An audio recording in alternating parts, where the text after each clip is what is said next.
There is a silent contract that every good child signs in their heart long before they understand the cruelty of the world. We believe that love is a meritocracy, and we believe that if we show up, if we care, if we sacrifice our own lives to ease the twilight years of our parents, we will be recognized.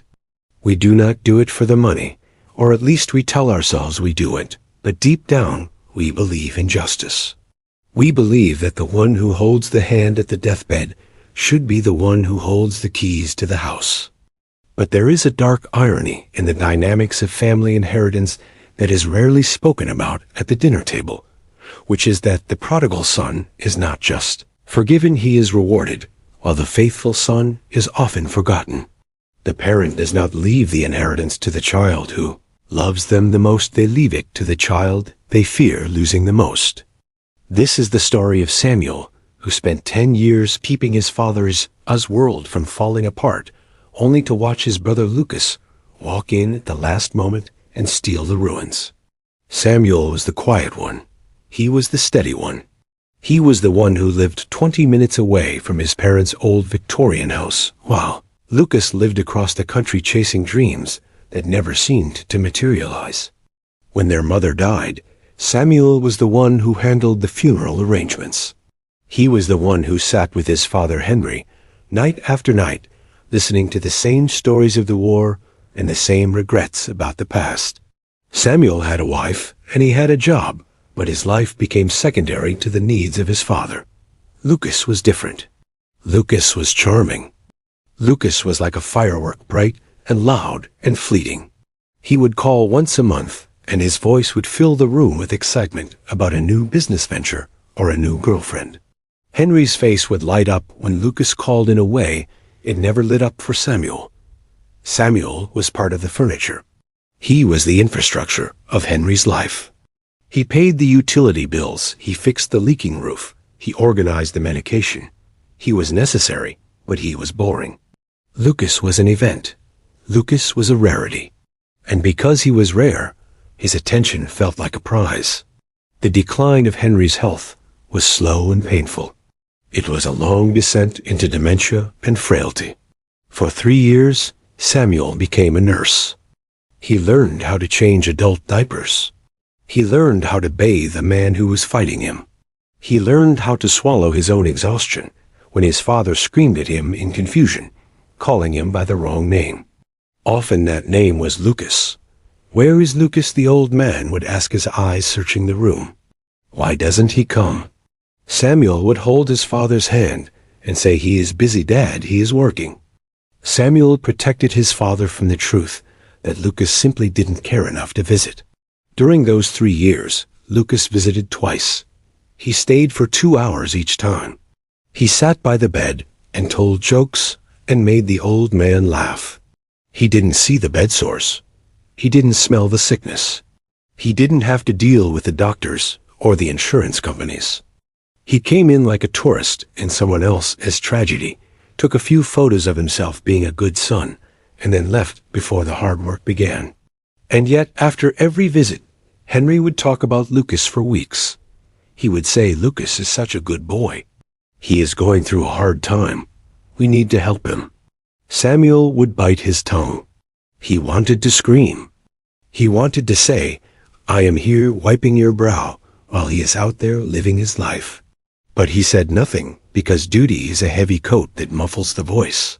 The end came on a freezing Tuesday in January. Samuel was there holding his father's hand as the last breath rattled out of his chest. Lucas was on a plane flying in too late because he had missed the earlier flight due to a hangover.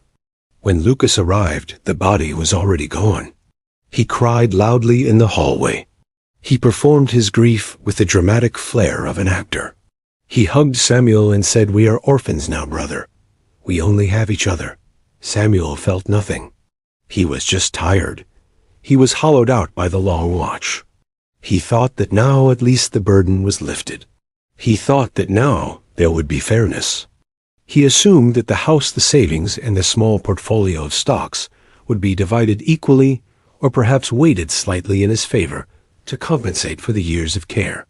He didn't want the money for luxury, he wanted it to pay off the debts he had incurred, taking care of Henry. Reading of the will took place 2 weeks later in the dusty office of the family lawyer.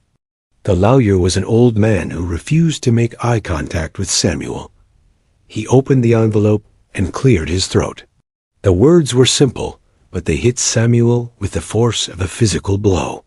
To my son Samuel, I leave my collection of vintage books and my watch as a token of my appreciation for his loyalty.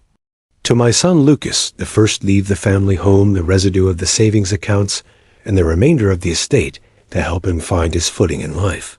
The silence in the room was absolute. Samuel looked at the lawyer, waiting for the punchline. He waited for the correction, but there was no correction.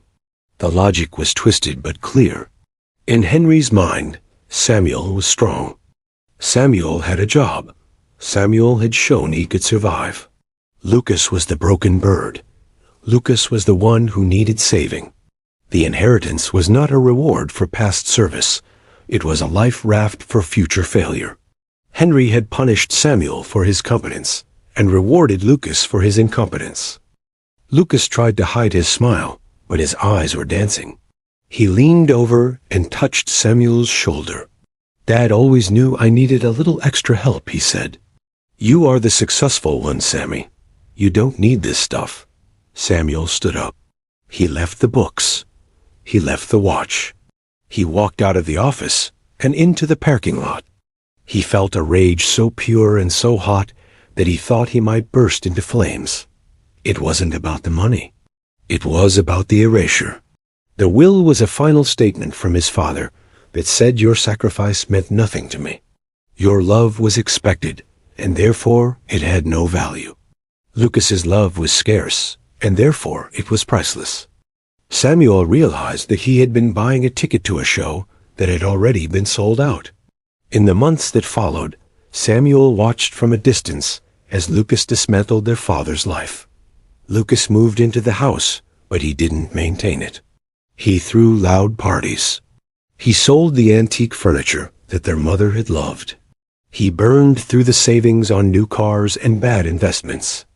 The house that Samuel had spent his weekends repairing began to peel and rot. The garden that Samuel had watered turned to weeds. Neighbors called Samuel to complain about the noise and the trash. Samuel had to tell them, "It is not my house anymore. It is not my responsibility."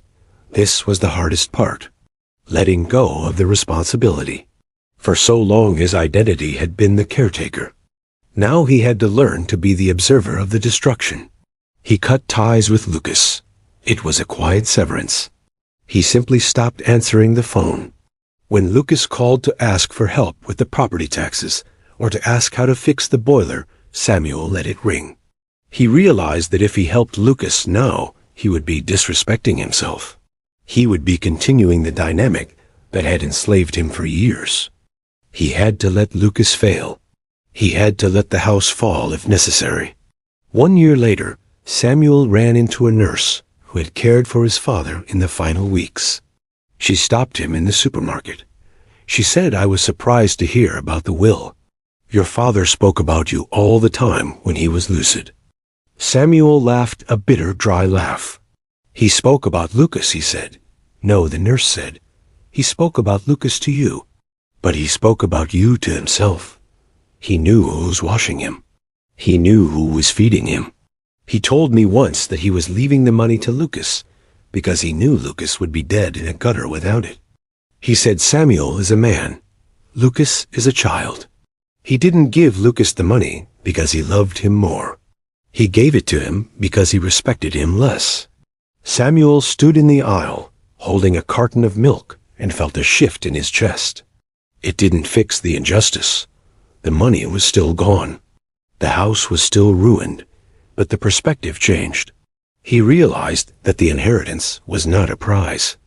It was an allowance for a dependent. His father had looked at his 2 sons and saw one who could stand on his own 2 feet and one who needed crutches. He had given the crutches to the cripple. It was unfair, yes, but it was also a confession of the father's failure to raise Lucas into a man. Samuel walked out of the store and looked at the sky. He drove to his own small house. It was modest. It had a mortgage. But it was his. Every brick was paid for with his own labor. Every light bulb was changed by his own hand. He walked inside and kissed his wife. He looked at his life and realized that he possessed something Lucas never would. He possessed dignity. He possessed the knowledge that he could survive the winter without a handout. Lucas eventually lost the house. He leveraged it for a loan he couldn't repay, and the bank took it. He ended up moving to another city, blaming everyone, but himself blaming Samuel for not helping him. Lucas was rich for a year, but he was poor in spirit forever. Samuel was poor for a moment, but he was rich in character forever. The lesson of the brother, who took everything, is a hard one to swallow. It teaches us that human justice is flawed. It teaches us that parents are just people with their own fears and their own guilt. They often try to fix their mistakes with money from the grave. They try to buy the love of the child who rejected them, while taking for granted the child who accepted them. If you are the Samuel in your family, do not let this bitterness eat your soul. Do not look at the empty bank account and think it is a measure of your worth. The inheritance you received cannot be spent, and it cannot be stolen. Your inheritance is your strength. Your inheritance is your discipline. Your inheritance is the clear conscience of knowing that when the duty called, you answered.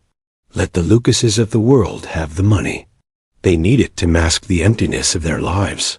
They need the golden parachute because they do not know how to fly. You do not need it. You are the one who knows how to walk through the fire and not burn. You are the one who built the house. You can build another one.